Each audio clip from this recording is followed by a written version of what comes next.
Aluna telah memutuskan untuk pergi dari kehidupan Vero. Dia tak ingin merepotkan dan membuat Vero lebih berdosa lagi.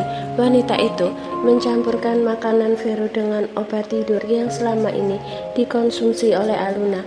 Setelah bangun dari komanya, Aluna sering mimpi buruk, di antaranya mimpi dilecehkan dan diamuk massa. Itulah sebabnya ia mengkonsumsi obat tidur yang dosisnya kecil dan aman dikonsumsi oleh ibu hamil. Aku pergi. Jaga diri kamu, ujar Aluna tersenyum tulus dengan mata yang sudah berair. Suara azan asar berkumandang, membuat Vero yang terlelap pun terjaga. Pria tampan itu bangkit duduk bersandar di tepi ranjangnya. Astagfirullah, ini udah asar, aku belum sholat duhur.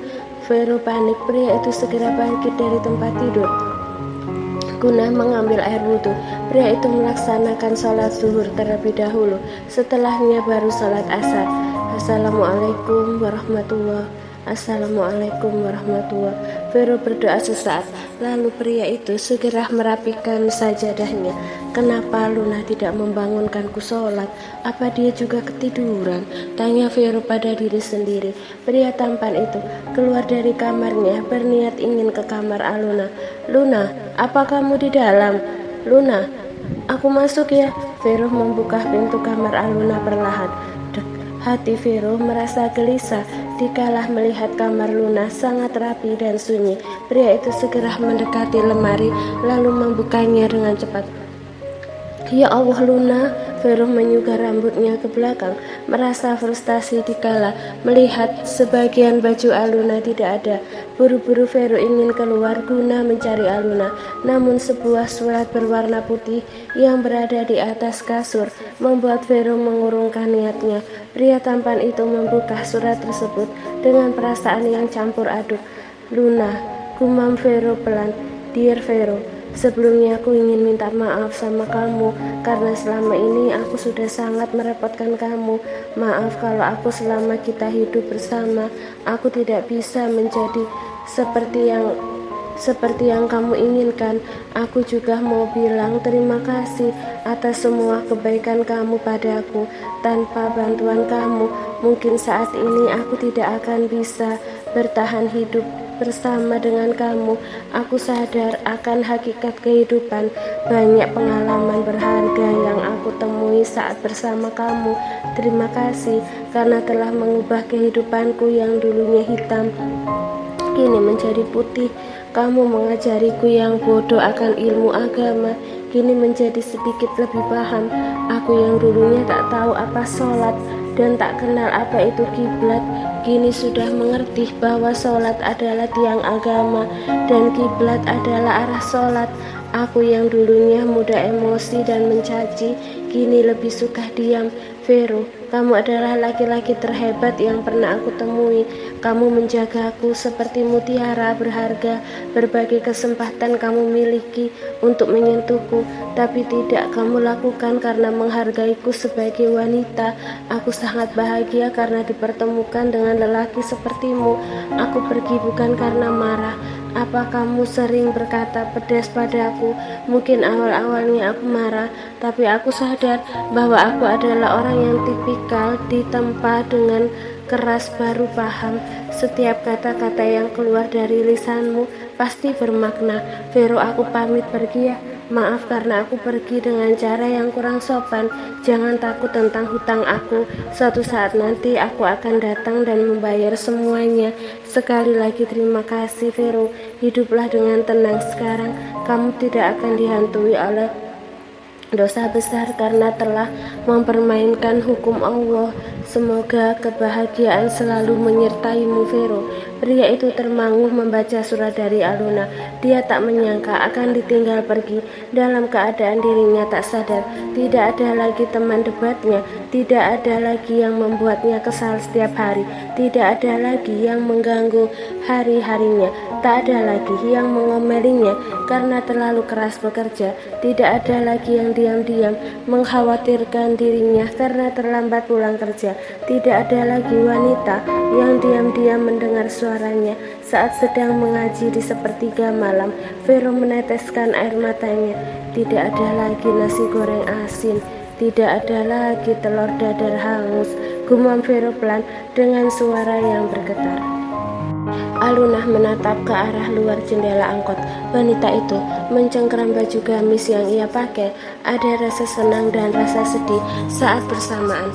Rasa senang karena tak lagi merepotkan pria sebaik Vero, dan rasa sedih harus meninggalkan pria sebaik Vero. Bila bertanya tentang cinta, maka jawabannya tidak. Lunah tidak mencintai Vero, namun wanita itu mengagumi sosok pria itu, pria yang menolongnya tanpa pamrih. Ini yang terbaik, saatnya aku pergi dari kehidupan orang-orang yang mengenalku. Biarkan mereka bahagia tanpa kehadiranku. Andreas, Vero, dan Kinara, semoga kalian bahagia. Alunah meneteskan air matanya. Cadar yang dipakai Alunah telah basah akan air mata. Dia tidak membawa uang, hanya ada cincin kawinnya bersama dengan Andreas dulu yang masih melingkar di jari manisnya. Neng, kita sudah sampai. Alunah tersadar dikala tiba di depan mal besar. Wanita itu berniat menjual cincin kawinnya guna menyambung hidup. Terima kasih, Pak. Alunah turun seraya mendorong kopernya. Penampilannya yang baru membuatnya beberapa orang menatap kagum ke arahnya. Tak jarang juga sinis karena menganggap Alunah mengikuti budaya Arab. Namun Alunah tak memperdulikannya. Awal-awal niat Alunah memakai cadar karena tak ingin dikenali oleh pembencinya.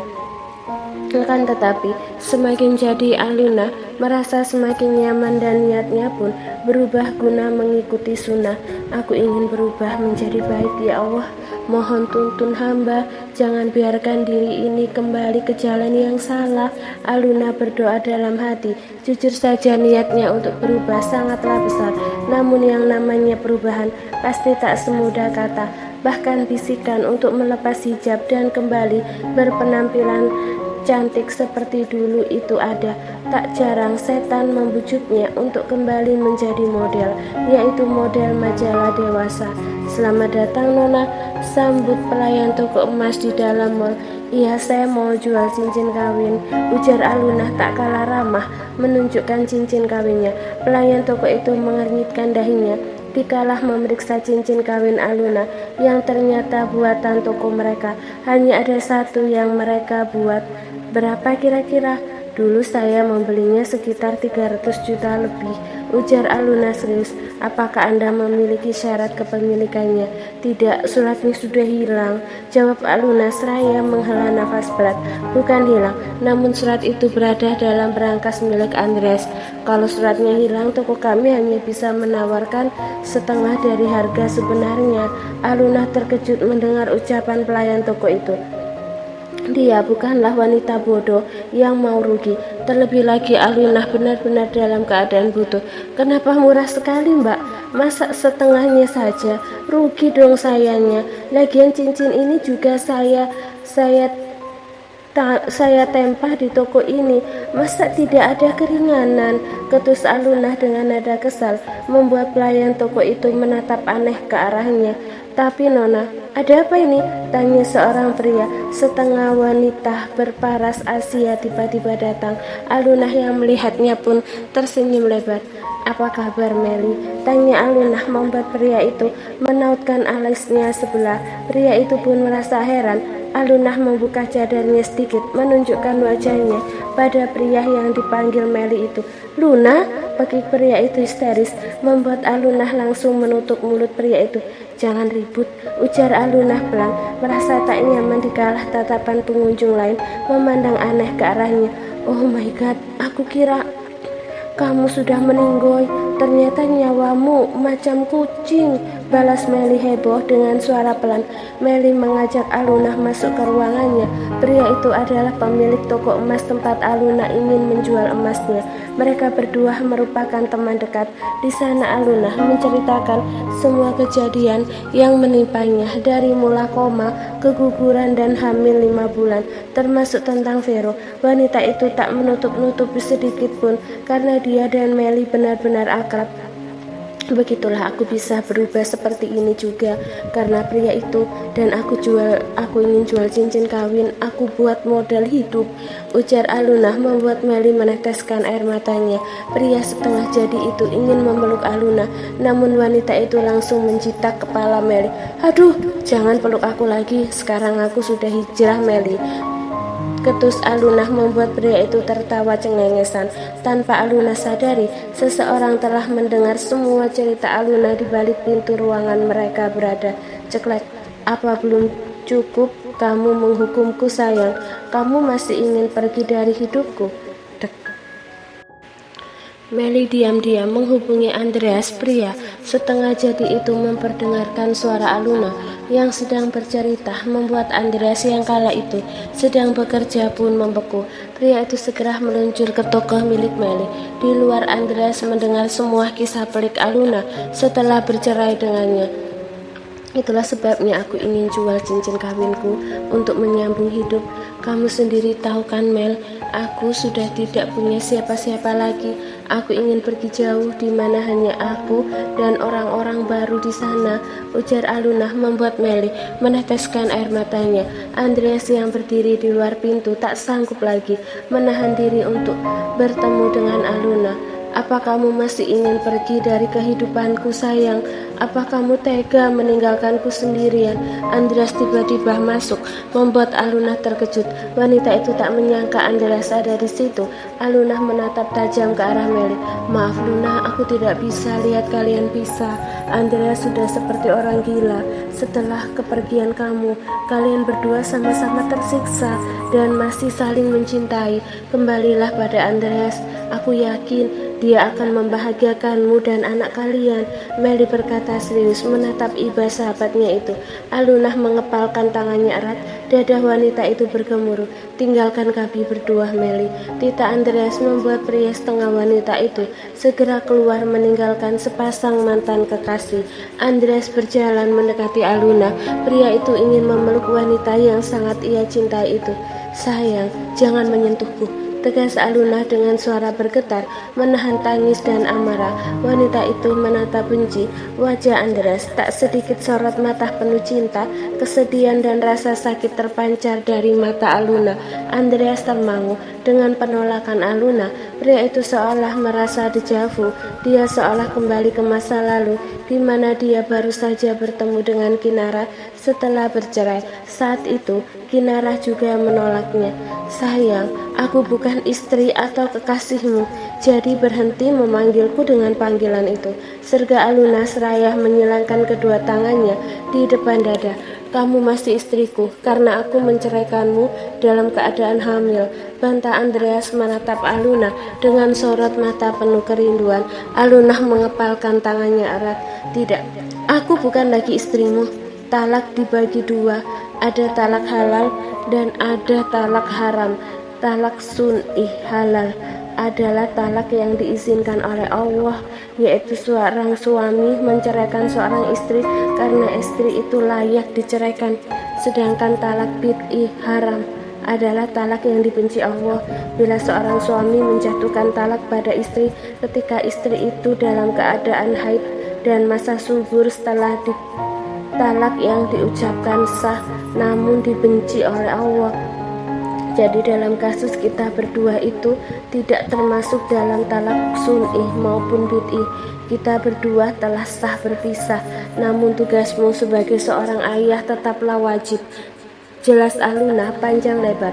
Wanita itu sedikit banyak telah paham tentang agama. Dia telah bertanya pada ustazah yang mengajarkannya mengaji saat berada di kampung. Itulah sebabnya Aluna berpikir dia sudah sah menjadi istri Vero. Namun hukum Allah itu sangatlah indah. Islam melarang menikahi wanita yang sedang hamil. Andreas termangu. Dia tak menyangka Aluna yang di hadapannya sangat berbeda dengan Aluna yang ia kenal dulu. Pakaian, cara berbicara, dan pemahaman tentang agama Aluna sekarang sangat unggul. Dulu Aluna, bila sedang marah, sangat mudah dibujuk oleh Andreas. Akan tetapi sekarang, sekali lagi Andreas kembali menyaksikan perubahan wanita yang pernah menjadi istrinya. Dulu Kinarah yang tak cantik, setelah bercerai dengannya berubah menjadi cantik. Sekarang Aluna yang tak tahu menahu tentang agama, kini sangat paham akan ilmu agama. Maaf, beri aku kesempatan sekali lagi saja. Aku menyesal. Aku cinta sama kamu sayang, ujar Andreas menatap Aluna dengan mata yang berkaca-kaca. Pria tampan itu sangat merindukan sosok Aluna. Terlebih lagi, dia merasa sangat bahagia ketika mengetahui Aluna sedang mengandung anaknya. Aluna memejamkan matanya. Wanita itu tak sanggup menatap bola mata Andreas. Kalau kamu benar-benar mencintaiku, kamu tidak akan menceraikanku, bahkan mengusirku di tengah malam. Kamu juga tidak akan bermain tangan padaku. Lisanmu berkata mencintaiku, tapi tindakanmu mengkhianati lisanmu, balas Aluna dengan suara yang parau.